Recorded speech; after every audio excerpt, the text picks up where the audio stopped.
Então eu peço por gentileza que você fique de pé agora.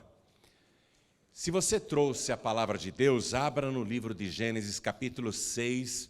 Eu vou ler o versículo 1 e depois o versículo 5. É muito forte o que você vai ouvir agora. É muito forte. Arqueólogos, pesquisadores, eruditos, estudiosos acreditam que isso que eu vou ler para você aconteceu entre 4.000 anos antes de Cristo e 20.000 anos antes de Cristo. Não há ninguém que possa dizer com exatidão a data em que isso aconteceu. Mas você vê que faz muito tempo atrás. Preste atenção, diz assim: e aconteceu que, como os homens começaram a multiplicar-se sobre a face da terra, versículo 5, viu o Senhor que a maldade do homem se multiplicara sobre a terra e que toda imaginação dos pensamentos de seu coração era só má continuamente. Eu vou ler de novo. Capítulo 6 de Gênesis, versículo 1. E aconteceu que, como os homens começaram a multiplicar-se sobre a face da terra, quer dizer, a população foi aumentando violentamente, de maneira descontrolada. Versículo 5, viu o Senhor, e a palavra Senhor todinha em maiúsculas, letras maiúsculas, significa que no original hebraico está escrito o nome original de Deus, YHVH, que é um nome impronunciável e que foi substituído pela palavra Senhor. Logo aqui no comecinho você já vê isso, livro de Gênesis. E viu o Senhor que a maldade do homem se multiplicara sobre a terra e que toda a imaginação dos pensamentos de seu coração era só má continuamente. A população se multiplicou muito e, com isso, a maldade humana também. Então, eu leio mais uma vez e você repete em seguida. Vamos lá.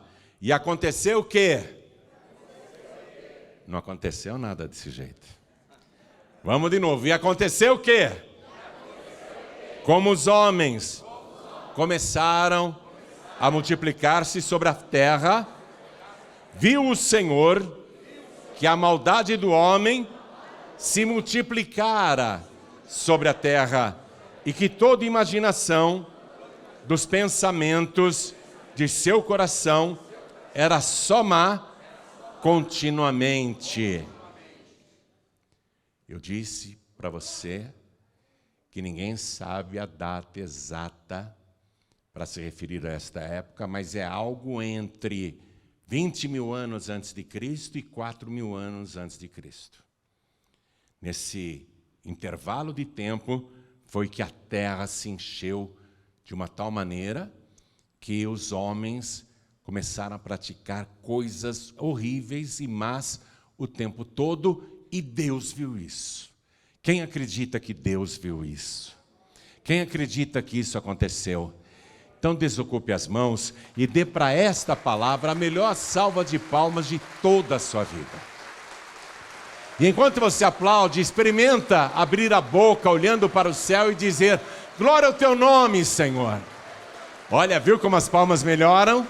Quando você levanta os olhos, aplaude e dá glória, as palmas melhoram. Então, continua glorificando. Você que está assistindo pela TV ou ouvindo pela internet, pelo youtube.com/joanribe, junte-se a nós aqui em São Paulo, na sede da Paz e Vida, glorifique a Deus também. Onde você estiver, dá glória a Deus também. Isso, continua. Pai, a tua palavra vai ser pregada agora. Esse povo está te glorificando, te aplaudindo, invocando a tua presença, para que o Senhor tome o lugar do pregador e tome os lábios do mensageiro. Ninguém quer ouvir homem algum, eles querem ouvir o Senhor falar. Então vem com teu espírito, tome a boca do pregador, tome os lábios do mensageiro, envia a tua palavra com poder e autoridade, e que a tua palavra vá, percorra toda a terra e prospere naquilo para o qual está sendo enviada, em nome do Senhor Jesus. Diga amém, Jesus. Poder se assentar, por favor.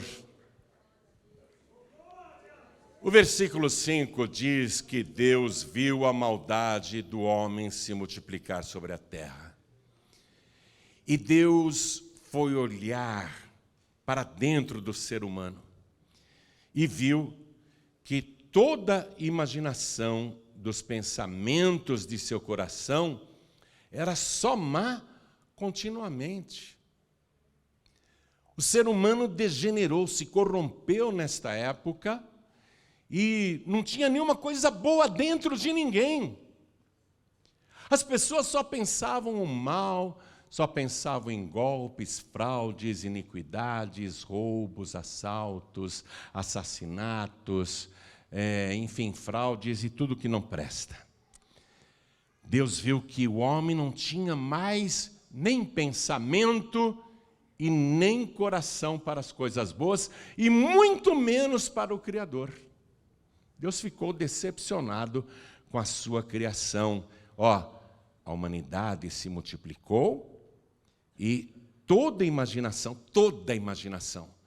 todos os pensamentos de cada pessoa, de cada homem, de cada mulher, de cada pessoa na terra naquela época, todo pensamento era mal continuamente, era sem parar, não tinha folga, não tinha intervalo, era iniquidade em cima de iniquidade, maldade em cima de maldade. E é interessante que aqui diz assim: Deus viu o pensamento, o que os homens ficavam pensando, o que a humanidade ficava imaginando o tempo todo, e como foi Deus que criou o nosso cérebro. Ele é capaz de enxergar os nossos pensamentos, aquilo que vai dentro da nossa mente. E o coração, a intenção do coração, um coração mau, um coração cheio de iniquidade, o tempo todo. Livro de Provérbios, capítulo 21, versículo 2, diz assim: todo o caminho do homem é reto aos seus olhos, mas o Senhor sonda os corações. Ou seja, a pessoa que faz coisas erradas, ela está de uma tal maneira envolvida pelo pecado, que ela não para pensar que aquilo que ela está fazendo é errado. Ela pensa que o objetivo justifica o meio, que aquilo que a pessoa quer conseguir, não importa como irá conseguir, desde que consiga. E a pessoa acha que está agindo bem. Ela acha que não está fazendo nada demais. Todo caminho do homem é reto aos seus olhos. O ímpio acha que ele está bem, está certo, está direito, não tem problema nenhum, mas o Senhor sonda os corações. E me chama a atenção que um dia Jesus, o próprio Deus encarnado, o Verbo encarnado, estava no meio de uma multidão e ninguém abriu a boca para falar nada. E o Evangelho de Mateus, capítulo 9, versículo 4, diz assim: mas Jesus, conhecendo os seus pensamentos, disse: por que pensais mal em vossos corações? O homem não precisa praticar o pecado para que esteja em pecado.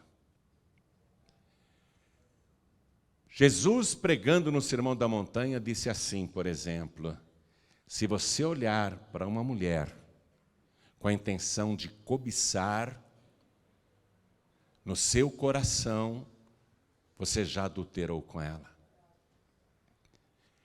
Foi isso que Deus viu naquela época distante, que o pensamento do homem era mau continuamente, mentiam, enganavam, fraudavam, roubavam, furtavam, trapaceavam, adulteravam, se prostituíam de toda maneira, faziam coisas horríveis e todo mundo achando que estava tudo bem, tudo certo, porque era tudo permitido.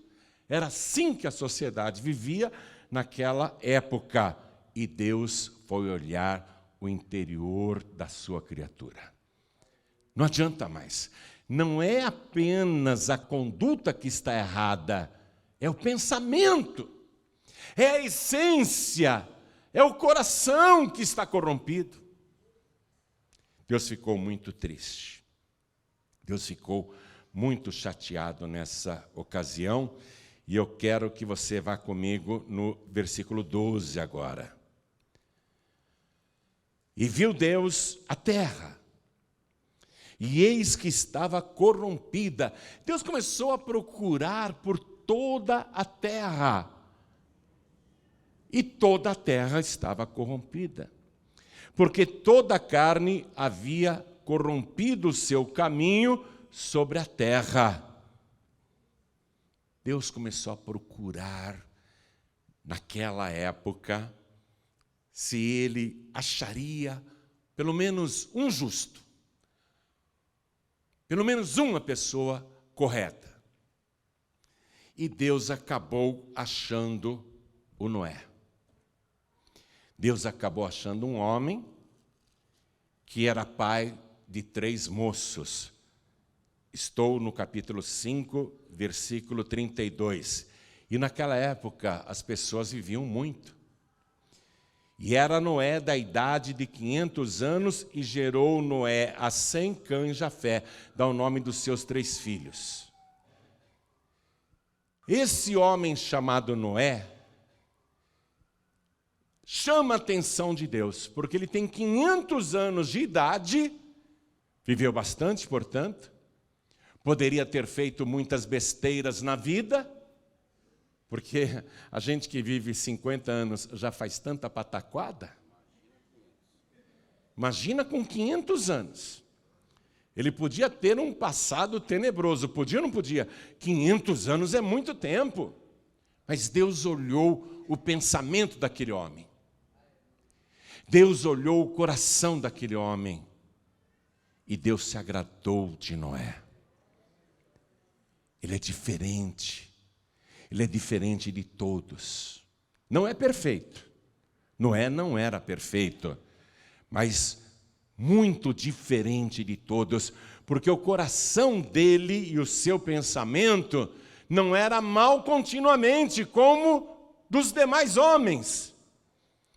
E Deus se agradou de Noé. Deus começou a olhar para Noé com outros olhos. Veja então o versículo 8. Estou no capítulo 6, versículo 8. Noé, porém, achou graça aos olhos do Senhor. Deus olhou aquele homem, tem 500 anos de idade.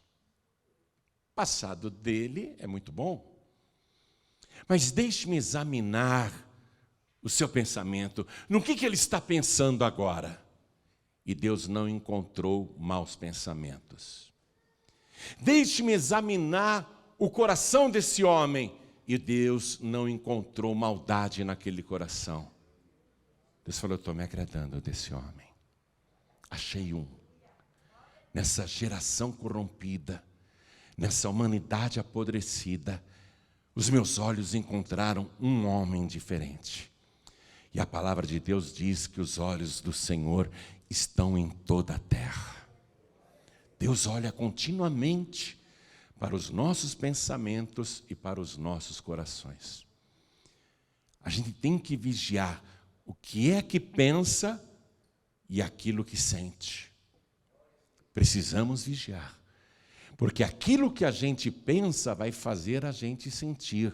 Se a gente pensar coisa ruim, o nosso coração vai sentir coisas ruins. Se o nosso pensamento for bom, o nosso coração também vai sentir coisas boas. Precisamos vigiar nesses 2 pontos, viu? O nosso cérebro, que é a parte intelectual falando-se fisicamente, e ao mesmo tempo a parte espiritual, porque o espírito é aquilo que você é. Essa pessoa única está aí, na tua mente, o teu espírito e o teu coração diz quem você é, que tipo de pessoa você é. E Noé achou graça aos olhos do Senhor. Versículo 9. Estas são as gerações de Noé.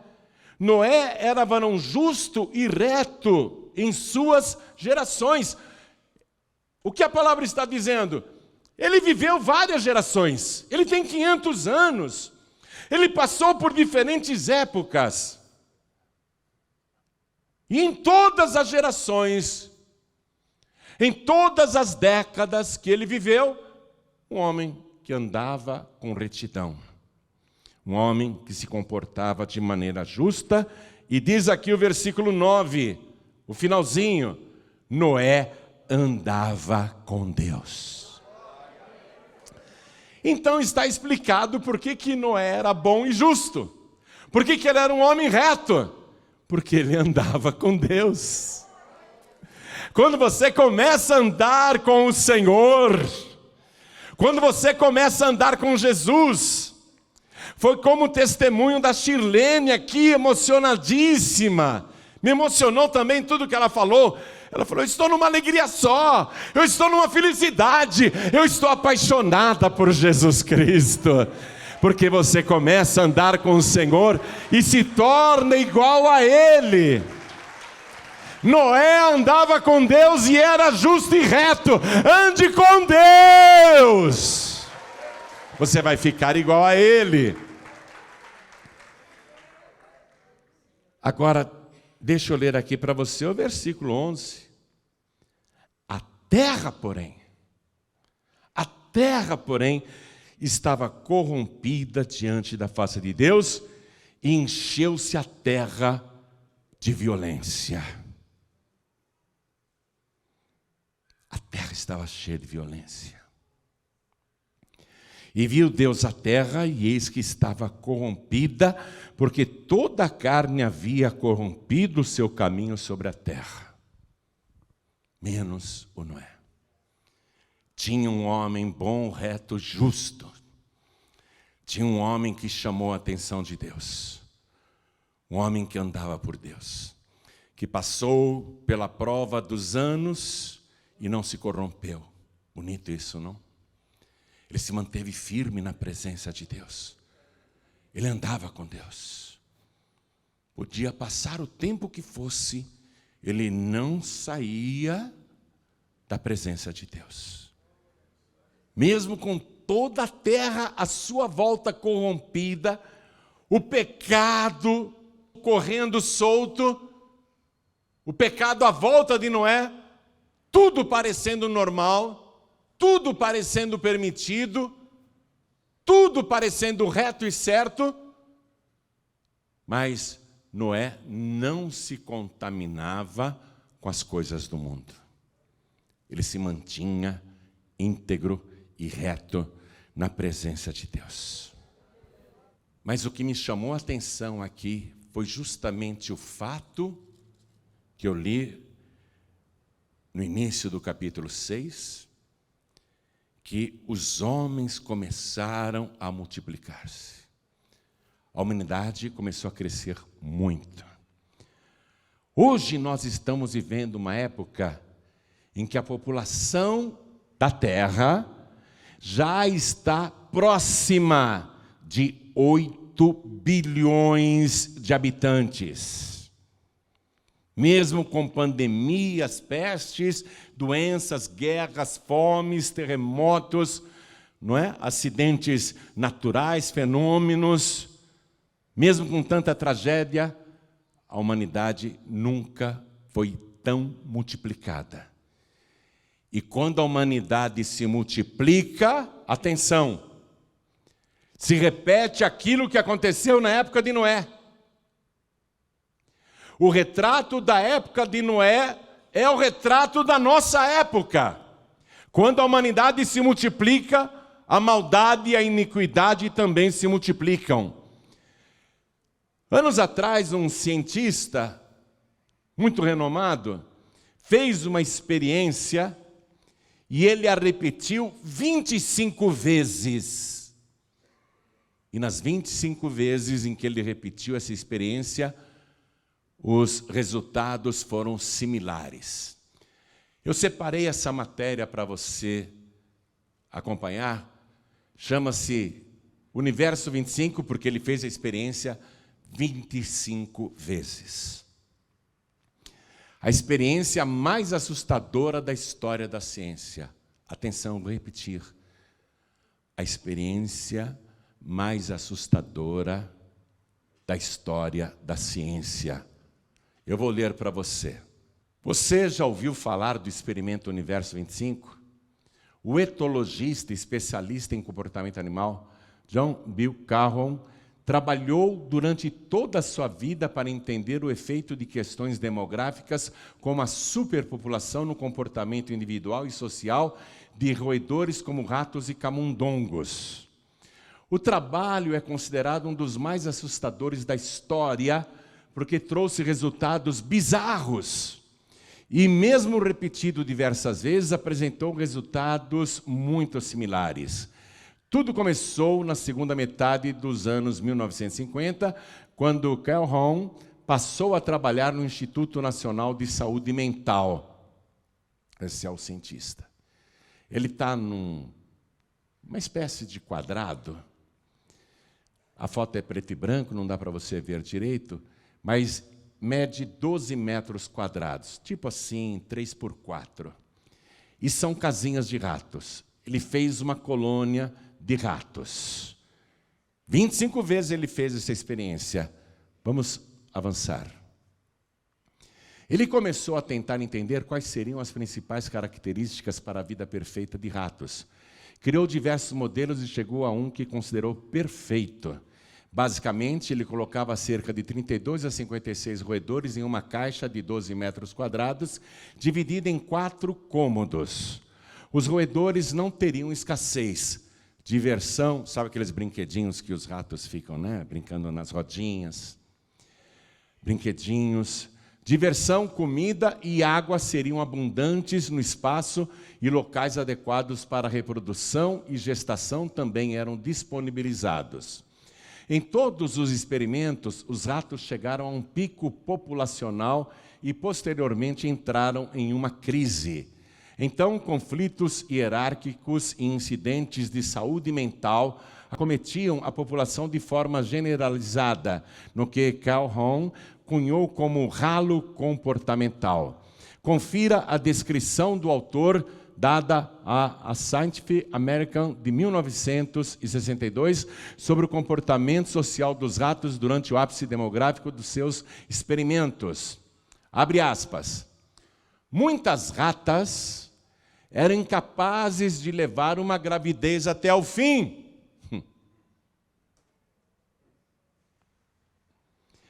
Ou, quando conseguiam, de sobreviver ao parir a ninhada.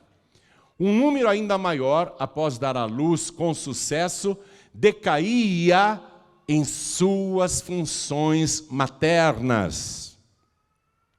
Entre os machos, os distúrbios de comportamento iam desde desvios sexuais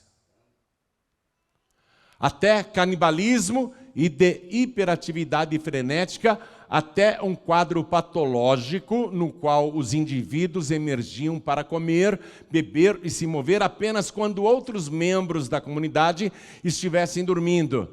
A Organização Social dos Animais mostrou igual ruptura, disse o texto. A fonte comum desses distúrbios tornou-se mais aparente e dramática nas populações nas primeiras séries de 3 de nossos experimentos, disse o cientista, no qual observamos o desenvolvimento do que chamamos de ralo comportamental. Os animais se aglomeravam em maior número em um dos 4 cercados interligados, no qual a colônia era mantida. Até 60 dos 80 ratos em cada população experimental se agregavam em um cercado durante períodos de alimentação. Os indivíduos raramente comiam sem estar na companhia de outros ratos. Como resultado, densidades populacionais extremas se desenvolveram no cercado escolhido para comer, deixando as outras com populações esparsas. Nos experimentos em que o ralo comportamental se desenvolvia, a mortalidade infantil chegava a porcentagens de até 96% entre os grupos mais desorientados da população, afirmou Calhoun.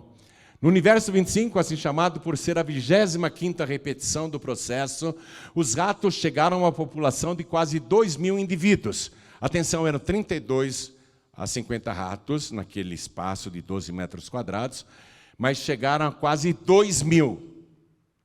Uma classe de miseráveis começou a surgir e a grave densidade populacional começou a fazer com que os ratos se atacassem. No dia 560 do experimento, o crescimento populacional cessou e 40 dias depois, uma queda na população começou a ser registrada. Logo após isso, os ratos começaram a se matar. A população foi completamente extinta após algumas semanas. É possível traçar paralelos entre o universo 25 e a humanidade? A pergunta é essa. É possível traçar paralelos entre o universo 25 e a humanidade? Talvez. Densidade populacional pode até ser um problema, mas as estruturas sociais fazem com que as coisas sejam mais complexas para a nossa gente. E ainda que deixemos de existir algum dia, é certo que a explicação não será dada por um experimento com ratos de laboratório. Aí você me diz assim, pastor, eu não sou um rato, nem uma rata. O que eu tenho a ver com esse experimento? Vou colocar mais uma reportagem aqui, pequenininha, tá? Quero que você acompanhe isso. Você disse que não tem nada a ver com essa experiência dos ratos, não é? A humanidade não tem nada a ver com a experiência dos ratos. A empresa norte-americana Celera Genomics garante que ratos e camundongos se diferenciam dos humanos em menos de 3% do DNA. Eu sou quase um rato. Ou o rato é quase eu. Segundo a Celera Genomics, a diferença entre um rato no DNA é apenas de 3%. O sequenciamento do cromossomo 16 mostrou que o roedor tem mais semelhanças do que muita gente gostaria. Os pequenos animais compartilham 97,5% do genoma humano. Por isso que você vê que ratos são usados muito em laboratórios. À frente de algumas espécies de macacos. Nós somos mais parecidos com os ratos do que com os macacos. Outros institutos fizeram também a pesquisa, e diz a matéria, pesquisas de outros laboratórios e institutos de pesquisas, no entanto, dizem que o DNA do rato chega a ser até 15% diferente dos homens, que corresponde a 85% de compatibilidade. Então, na pior das hipóteses, pastor Neilton, 15% te separa de um rato, na pior das hipóteses, ou 3%. Então, o que acontece com o comportamento daquela experiência repetida 25 vezes, que recebeu o título de Universo 25, é semelhante ao que estava acontecendo na época de Noé e que está acontecendo agora na nossa época. Volta à matéria primeira. Ó, preste atenção. Olha só. Quando o pico populacional chegou àquele volume máximo, muitas ratas eram incapazes de levar uma gravidez até o fim. A discussão nos Estados Unidos, no Brasil e no mundo todo é sobre aborto. A população está tão grande E naquela experiência, muitas ratas eram incapazes de levar uma gravidez até o fim, ou quando conseguiam, de sobreviver ao parir a ninhada. Um número ainda maior, após dar à luz com sucesso, decaía em suas funções maternas. Hoje em dia, as mães não estão mais cuidando dos filhos. As mães estão abandonando os filhos, os pais também. Os filhos estão sendo criados sem amor, sem a companhia da mãe ou do pai.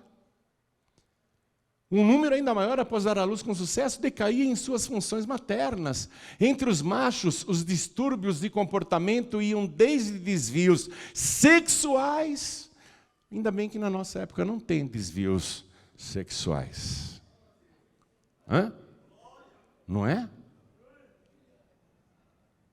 A população do mundo está muito louca. Continuando. Entre os machos, os distúrbios de comportamento iam desde desvios sexuais até canibalismo e de hiperatividade frenética, até um quadro patológico no qual os indivíduos emergiam para comer, beber e se mover apenas quando outros da comunidade estivessem dormindo. Continua só mais um pouquinho. A fonte comum desses distúrbios tornou-se mais aparente e dramática nas populações nas primeiras séries dos 3 experimentos. Uma classe de miseráveis começou a surgir. E a grave densidade populacional começou a fazer com que os ratos se atacassem. Além da miséria, da fome, esses programas policiais que você vê na televisão, todo dia tem uma novidade de estarrecer.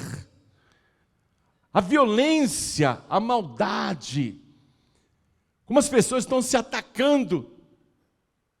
No dia 560 do experimento, o crescimento populacional cessou e 40 dias depois, uma queda na população começou a ser registrada. Ou seja, a humanidade está num caminho difícil e o que está acontecendo hoje na nossa geração é o que acontecia na época de Noé. Tudo isso Deus está vendo. As coisas parecem normais hoje em dia, não é? Os desvios sexuais, a maldade, a violência, a fraude, o engano, o roubo, a mentira, a trapaça, enfim, a corrupção. Todo mundo querendo se dar bem, não importam os meios, interessam os fins. Tudo é permitido, tudo está certo. A vida humana não vale mais nada, as pessoas estão se matando, as drogas comendo. Eu, quando venho para a igreja, eu vejo tanto drogado. Hoje eu vi o camarada segurando uma placa dizendo assim: eu como o lixo. Ali andando com aquela placa, e ele completamente maltrapilho, mas o que ele quer, na verdade, não é para comer, porque ele está lá na Cracolândia. E as drogas hoje estão em todos os segmentos da sociedade.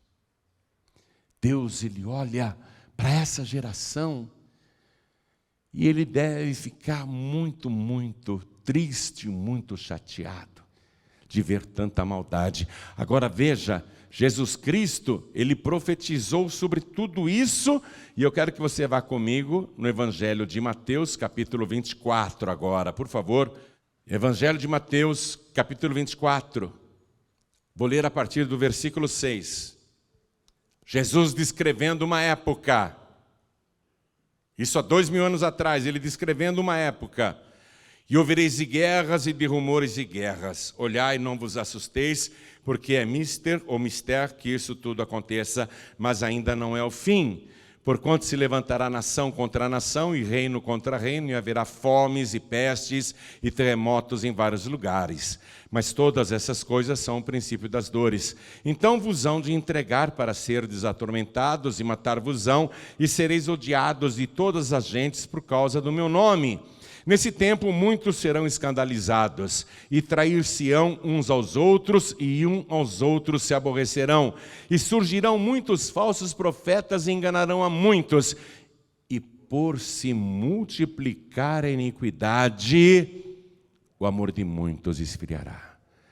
População multiplicada, iniquidade também multiplicada. Agora deixa eu dizer uma coisa. Toda vez que a população cresce muito e a iniquidade se multiplica, Deus vê tudo isso e Ele provoca uma ruptura. Foi assim na época de Noé. Deus não deixa esse tipo de coisa chegar até o céu, não. Já está incomodando. O barulho que a humanidade está fazendo já está chegando ali, batendo no céu, e Deus não vai tolerar mais isso. Sempre que a população se multiplica e a iniquidade acompanha, a um nível como nós estamos vivendo agora, porque eu tenho certeza que na época do Noé não havia crack, não havia cocaína, não havia maconha, não tinha uísque, não tinha pinga,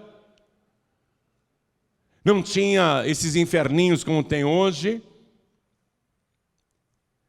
Aquela geração era má, mas incomodou a Deus. A nossa geração está incomodando muito o nosso Deus. A iniquidade se multiplicou e está se multiplicando violentamente, e Deus vai fazer uma ruptura. Vai haver uma ruptura. Atenção. Deus não vai mandar fogo para destruir os ímpios. Vai haver uma ruptura, vai haver uma separação. Deus vai dizer assim: vocês querem se matar feito ratos? Vocês querem continuar levando a vida desse jeito? Mas eu estou olhando na terra, e os meus olhos estão percorrendo toda a terra o tempo todo.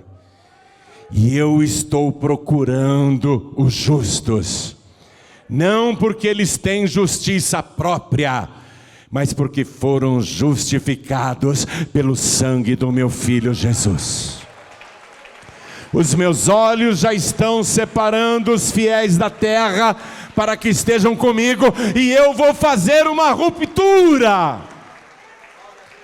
Qual é a ruptura que Deus irá fazer? Em oculto nas nuvens dos céus, sem que essa humanidade louca e corrompida de hoje perceba. Secretamente lá nas nuvens, Deus vai dizer o seguinte, o nosso Senhor vai dizer o seguinte: anjos que já estão espalhados em todo o planeta, sobre todas as nações, sobre todos os povos, quando eu der a ordem, quando eu disser já, toquem as trombetas. Comecem a tocar as trombetas. Quando ele falar já, quando ele der essa ordem, as trombetas soarão em todo o planeta. Mas os ímpios não ouvirão, porque eles também não ouviam o Noé. Deixa eu dizer isso para você. Deus falou: Noé, vem cá, eu te achei justo nessa geração, você vai fazer uma arca e você vai salvar a sua própria vida, você vai salvar a sua família, a sua esposa, seus 3 filhos e as suas 3 noras. Faz a arca do jeito que eu estou te falando. Noé tinha 500 anos de idade quando ele apareceu na história de Gênesis, e o dia que ele vai entrar na arca, ele está com 600 anos. Quantos anos Noé ficou ali, junto com os filhos, construindo aquela embarcação enorme, num lugar seco, onde não tinha água, porque Deus falou para ele: faça este barco, porque eu vou mandar o dilúvio na terra. Durante muitos e muitos anos, durante décadas, Noé ficou trabalhando junto com os filhos, fazendo aquela embarcação gigantesca, seguindo a planta de Deus. Ninguém prestou atenção quando Noé dizia: Deus vai mandar o dilúvio. Deus vai exterminar com os ímpios. Deus vai fazer uma ruptura porque Ele não aguenta mais. As pessoas riam, zombavam, escarneciam. Ninguém levava a sério e diziam: que velho maluco. Olha só, está com quase 600 anos e construindo uma embarcação gigantesca, com vários andares, num lugar que nem tem água. É um maluco. E ele diz que Deus vai fazer chover e vai morrer todo mundo afogado. É um maluco. Quando eu digo para você que o Senhor em oculto nas nuvens dos céus está espalhando os seus anjos nos 4 cantos da terra, sobre todas as nações, povos e tribos, inclusive na Amazônia, em toda parte, nos desertos, em toda parte, tem anjos em oculto.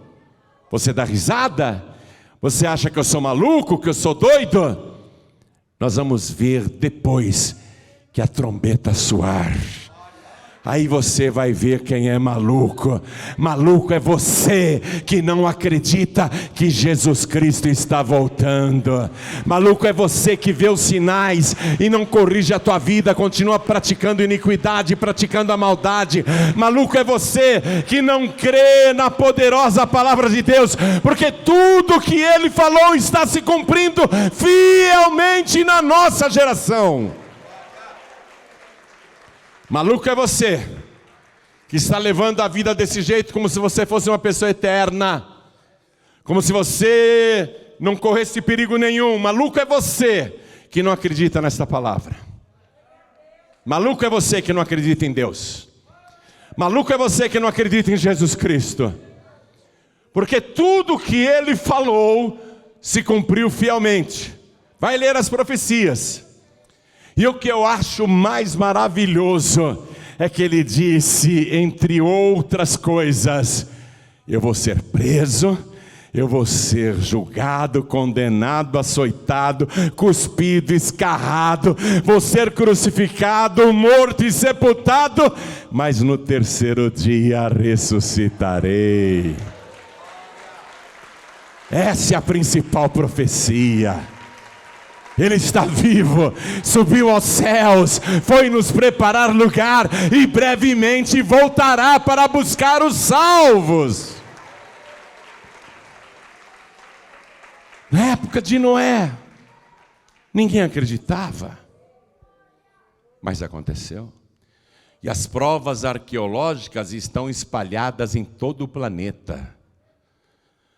Cadáveres de várias espécies de animais, peixes, aves e outras criaturas, inclusive árvores. Como é que pode, na Sibéria, onde só tem gelo, árvores inteiras congeladas com folhas e frutos? Quem levou aquelas árvores para lá? Que força foi essa que arrastou a vida e que extinguiu a vida na época de Noé, salvando somente ele e sua família? Os estudiosos dizem que durante o dilúvio, os ventos chegavam a até 1000 quilômetros por hora. As ondas que se levantavam chegavam a ter 1 quilômetro de altura. Todos os picos da terra foram cobertos. Quem poderia acreditar numa coisa dessa? Água suficiente para cobrir as montanhas mais altas do nosso planeta? Quem poderia acreditar que Deus faria uma coisa tão grande e tão impossível aos olhos humanos? Mas teve um homem que acreditou. Teve um homem que viveu pela fé. Teve um homem que disse: sim, Senhor, eu quero ser salvo. Eu quero que a minha esposa seja salva. Eu quero que o meu filho Sem, o mais velho, o Cã e o Jafé, o caçula, eu quero que os meus 3 filhos sejam salvos. e eu quero que as minhas 3 noras também sejam salvas. Sim, Senhor. Sim, Senhor, eu creio. Eu vou fazer do jeito que o Senhor está mandando. E naquele mundo antigo, somente 8 pessoas foram salvas. Noé tinha 7 membros na sua família, 7 membros. E Noé aprendeu com Deus. Noé aprendeu a obedecer a Deus.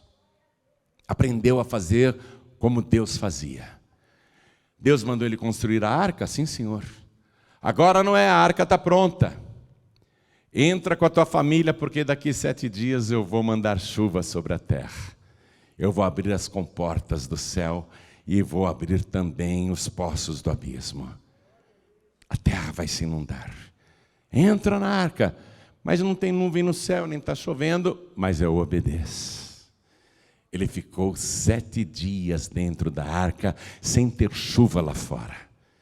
E passados os 7 dias, não antes e nem depois, do lado de fora, Deus fechou a única porta. Era a porta da salvação. Deus fechou a única porta da salvação. Só os que estavam dentro foram salvos. Sabe o que Jesus disse? Eu sou a porta. Quem entrar por mim salvar-se-á. A terra está para sofrer uma grande ruptura. A porta ainda está aberta. Entra pela porta. Eu não sei quanto tempo nós temos, mas entra pela porta. Entra enquanto dá tempo e salva a tua vida. Salva primeiramente a tua vida. Quando eu pego um avião para qualquer lugar, as comissárias começam a dar as instruções de segurança. E elas ficam lá na frente, explicando como apertar o cinto. E caso haja despressurização, as comissárias ensinam os passageiros. Máscaras cairão automaticamente. Coloque primeiramente em você e depois em quem estiver do teu lado. É interessante isso. Porque às vezes a mãe fala, vou pôr primeiro no meu filho. Ela morre de falta de ar, não dá tempo. Coloque primeiro em você, para depois você salvar quem está do teu lado. Salve primeiro a tua vida e depois salve quem está do teu lado. A porta está aberta. Ainda está aberta. Essa arca que Noé construiu, a arca da salvação, representa o nosso Senhor. Representa a igreja, o corpo de Cristo. Só tem uma porta na arca. Naquela imensa embarcação, só tem uma porta. Não tem portas dos fundos, nem outras laterais, não tem outras entradas. Só tem uma janelinha minúscula que Deus mandou Noé deixar ali na parte mais alta da arca. E não é grande aquela janelinha, porque senão entraria água, inundaria a embarcação. É o suficiente para depois Noé, quando acabar o dilúvio, ele colocar uma pombinha para fora. E ela voar, voar, voar. E diz a palavra que a pombinha voltou porque não achou descanso para os pés. Noé falou, ainda tem muita água na terra. Não está chovendo mais, mas a terra está alagada. Eu vou esperar mais 7 dias. Noé aprendeu com Deus. Eu vou esperar mais 7 dias. E depois de 7 dias ele soltou a pombinha outra vez. E a pombinha demorou para voltar. Mas quando ela voltou com uma folha de oliveira no seu bico. A oliveira que é o símbolo da vida. E a pombinha que é o símbolo do Espírito Santo. Está tudo ali. Está tudo ali em figura para você entender. As águas do dilúvio também são uma figura do batismo. Pedro escreveu sobre isso na sua 2ª carta. Tudo ali é figura para a gente aprender com a palavra de Deus. A embarcação é essa aqui, ó. Essa é a tua arca. Você tem que ficar dentro dessa arca. Não importa o que esteja acontecendo lá fora, ou que pareça que não há perigo, mas você é uma pessoa que vigia. Você é uma pessoa que conhece a palavra. Você vai olhar para fora e dizer: o céu está azul, parece que está tudo calmo lá fora. Mas eu não vou sair para o mundo, porque eu sei que brevemente Jesus Cristo vai voltar. Eu vou ficar aqui dentro esperando. Aqui é seguro, aqui eu estou salvo. É aqui que eu vou permanecer. Tem uma única porta. Jesus é a única porta que salva. Ou você entra pela porta que é Jesus, ou então você vai dar com a cara na porta. Você vai quebrar a cara. Se colocarem outras portas na tua frente, são falsas. São portas largas, que conduzem à perdição.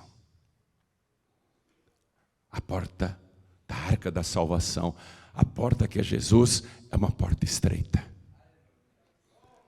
Você tem que se curvar para entrar nessa porta estreita.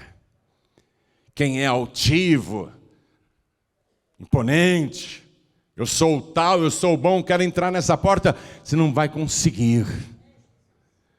Você vai ter que tirar o teu orgulho, se despir de toda a vaidade, e não importa se você é uma pessoa rica, famosa, importante, empresário, empresária, ou intelectual, uma pessoa estudada, com muitos diplomas e PhDs, e que fala não sei quantos idiomas, não interessa nada disso. Você vai se despir de toda a cultura e só vai te interessar uma coisa: entrar pela porta. E para entrar nesta porta estreita, tem que ser com humilhação. Eu tenho que me curvar, eu tenho até que me ajoelhar. A porta é estreita. Eu tenho que deixar a minha bagagem do lado de fora. Eu tenho que deixar os vícios. Eu tenho que deixar os prazeres, as coisas do mundo. Eu tenho que me livrar dessa carga pesada e entrar pela porta. Na arca de Noé não dava para levar objetos pessoais. Não dava. E a família de Noé era bem ensinada e sabia disso. Senão a esposa iria dizer: ai, Noézinho querido, eu quero levar a nossa cama king size. A esposa de Noé não pediu isso, porque ela sabia que tinha que se livrar da carga daquele mundo antigo, para salvar a sua própria vida. Vamos ficar todos de pé. Toda vez que a população se multiplica demais, a iniquidade também se multiplica e começa a incomodar o céu. E Deus vê todas as coisas. E eu li para você uma parte só das profecias de Jesus, descrevendo o nosso tempo. E ele diz, eu li para você, Mateus 24, versículo 12. E por se multiplicar a iniquidade, o amor de muitos esfriará. Mas eu deixei para citar o versículo 13 para você, só agora. Porque lá Jesus profetizou: porém, mas quem perseverar até o fim será salvo.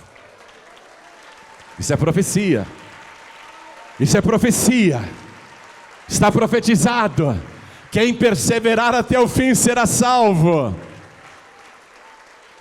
Agora deixa eu corrigir uma coisa. O João Ribe, antes de Jesus, não era homem, era rato. Era um rato. Eu era um rato. Mas o João Ribe, depois de Jesus, Depois que eu entrei pela porta estreita, o João Ribe, depois de Jesus, o João Ribe, não que tenha eu encontrado Jesus, mas foi Jesus que me encontrou. Esse João Ribe que Jesus encontrou foi transformado. Eu não tenho mais o DNA de um rato no meu corpo. Eu tenho o DNA, a marca de Jesus Cristo. Eu tenho o sangue de Jesus. Eu sou filho de Deus. E é isso que Ele oferece para você agora.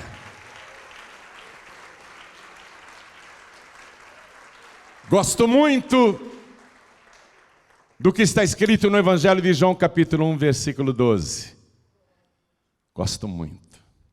Mas a todos quantos o receberam, deu-lhes o poder de serem feitos filhos de Deus.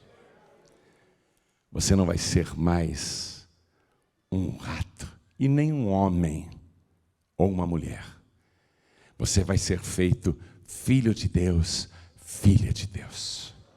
O teu nome vai ser escrito no livro da vida do Cordeiro.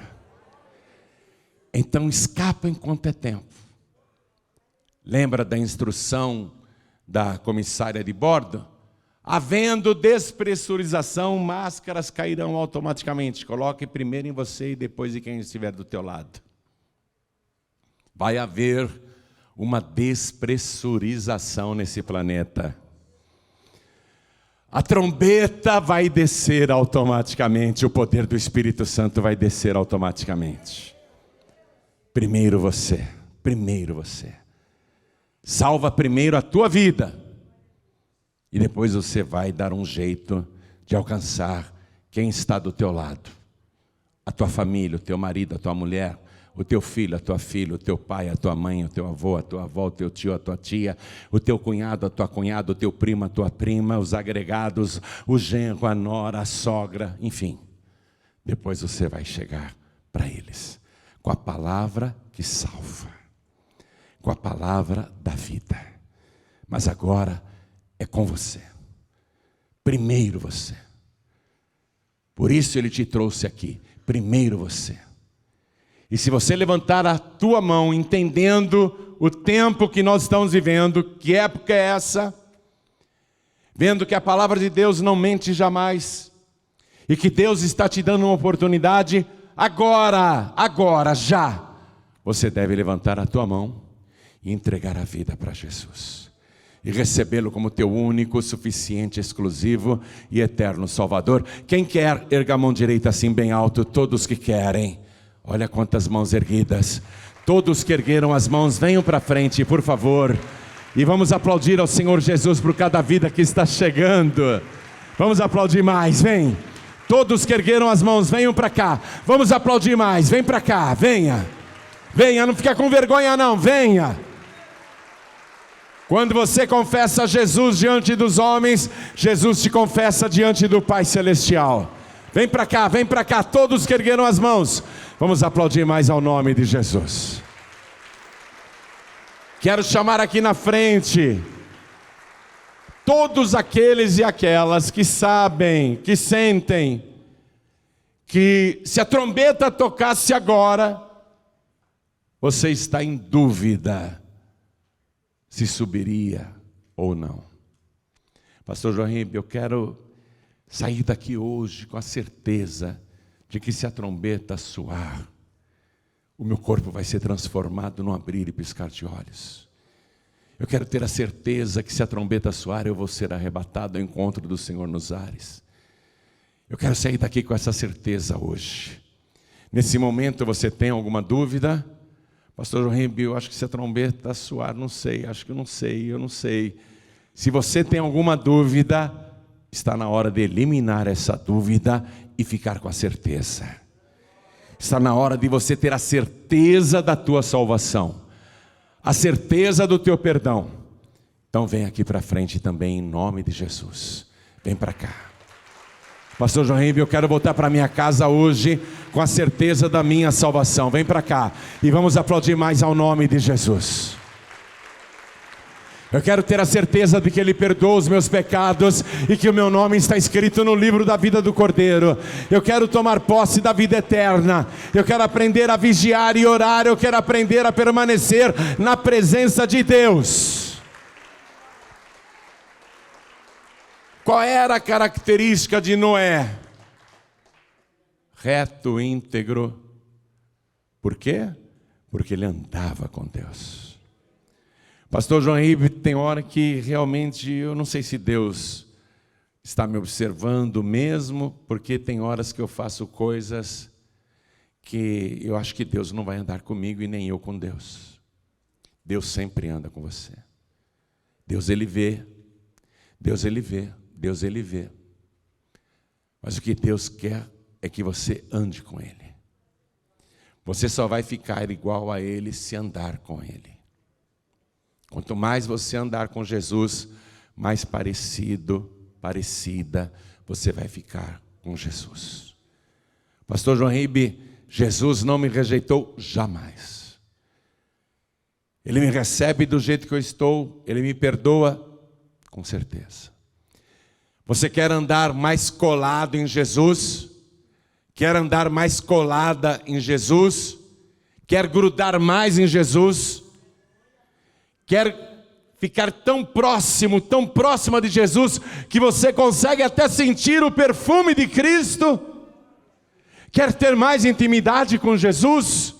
Vem aqui para frente também, vem para cá. É isso que eu quero, pastor. Eu quero mais intimidade com Jesus. Eu quero colar em Jesus. Eu quero grudar em Jesus. Eu quero ficar o tempo todo ali, na presença do Senhor. Noé andava com Deus. Eu quero andar com Deus. Eu quero andar com Deus. Então vem aqui para frente. Quero falar com você que está assistindo esta mensagem pela TV, ou pelo meu canal youtube.com/joãoribe, ou ouvindo na Rádio Feliz FM, ou em qualquer emissora do Brasil, ou em outra parte do mundo. Quero falar com você que está ouvindo esta mensagem no podcast. Olha o tempo aí, o tempo chegou. O tempo descrito por Jesus, o tempo chegou. Não é hora de você adiar a sua entrega para Jesus. Não é hora de você adiar.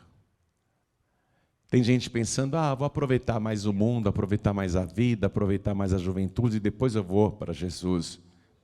Não faça isso. Você está andando numa corda bamba e expondo a tua alma a cair no precipício. Você que está me assistindo e ouvindo à distância, não brinque mais com a tua alma, porque é o único bem eterno que você tem. Ou você vai passar a eternidade com o Senhor Jesus em delícias, ou vai passar a eternidade em tormentos, onde haverá choro e ranger dos dentes. E não sou eu que estou falando isso, não, foi Ele quem disse. Então é a hora de você parar de brincar com esse único bem eterno que está aí no teu corpo, que é a tua alma. Está na hora de você entregar a vida para Jesus. E você que está afastado, ouvindo esta palavra à distância, não é hora de você ficar no mundo. A terra está corrompida. Você fica andando só com gente que não presta, só com gente que já está condenada. Você não percebe isso? Que você está se condenando com essas pessoas? Hein, filho pródigo, hein, filha pródiga? Está na hora de você voltar para a casa do Pai? Então você que sabe disso e não quer jogar fora a tua alma, então diga, eu quero voltar para Jesus, eu quero entregar minha vida para Jesus. E quem está me assistindo nos hospitais, tem muita gente agora também acompanhando ao vivo, porque está sendo transmitido pelo youtube.com/joãoribe. Você que está assistindo esta mensagem aí ao vivo agora, onde você está? Aí na frente do teu computador, ou do teu celular, ou do teu tablet, entrega a vida para Jesus, volta para Jesus agora. É com você, claro que é com você. Deus está falando com você, diretamente com você. Se ajoelha aí, ao lado do teu computador, ao lado do teu celular, ao lado do teu rádio, ao lado do teu televisor. Pastor João Ribeiro, eu estou ouvindo esta mensagem enquanto eu dirijo. Eu não tenho como me ajoelhar. Ou então eu estou dentro de um trem, estou numa lotação, numa van, num comboio. Eu não tenho como me ajoelhar agora. Tudo bem? Pastor João Ribeiro, eu estou num hospital imobilizado, não tenho como me ajoelhar. Tudo bem, coloque a mão direita sobre o teu coração, se você quer entregar a vida para Jesus ou voltar para Jesus. Agora nós aqui podemos nos ajoelhar, não podemos? Bem-aventurados aqueles que dobram os seus joelhos agora. Bem-aventurados, porque um dia, diante dele, todo joelho se dobrará. Um dia, até o dos ímpios, até daqueles que o rejeitaram. Todo joelho um dia se dobrará diante dele. Bem-aventurados os que fazem isto agora. Coloque a mão direita sobre o teu coração assim. Diga, meu Deus e meu Pai. Diga com fé, diga sentindo, meu Deus e meu Pai. A terra se corrompeu, se encheu de violência, e o errado passa por certo, e a iniquidade se multiplicou com a população. E eu sei que esta é a época que o Senhor mesmo descreveu quando estava aqui na terra. O tempo é chegado, e eu não quero perder a minha alma. Eu preciso do teu perdão e da minha salvação. Então, me ouve agora, perdoa os meus pecados, apaga as minhas iniquidades e me purifica com o sangue de Jesus. Retira de mim tudo que não presta e não deixe o inimigo me enganar, me seduzir, para eu me desviar, porque eu quero ficar firme aqui dentro da arca da salvação. Eu quero continuar na tua presença e andar com o Senhor. Então vem agora e me dá também o teu Espírito Santo, me dá a tua virtude, me dá o teu poder e me ajuda a perseverar. Eu quero perseverar até o fim, porque o Senhor profetizou que quem perseverar até o fim será salvo. Eu não quero desistir, eu não quero voltar atrás. Me ajuda, Senhor, a continuar. Me abençoe agora com o sangue de Jesus. Me purifica de todo mal e me transforma cada dia mais a tua semelhança, porque eu quero andar com o Senhor, e eu tenho esse direito, porque eu declaro que o Senhor Jesus é o meu único, suficiente, exclusivo e eterno Salvador para todos sempre. Amém. Continua assim, em espírito, que eu e toda a igreja iremos orar por você. Por favor, igreja, estenda a mão direita na direção das pessoas aqui na frente. Nós vamos orar por você agora. Pai querido e Deus amado, Deus bendito, Deus todo-poderoso, nesse momento, muitas pessoas aqui, e também um número incalculável, que só o Senhor sabe, à distância, tomou essa mesma decisão. Essa pessoa não quer ficar para a grande tribulação, ela quer perseverar até o fim, ela não quer se desviar nem voltar atrás, ela quer andar contigo todos os dias da sua vida, ela quer andar na tua presença.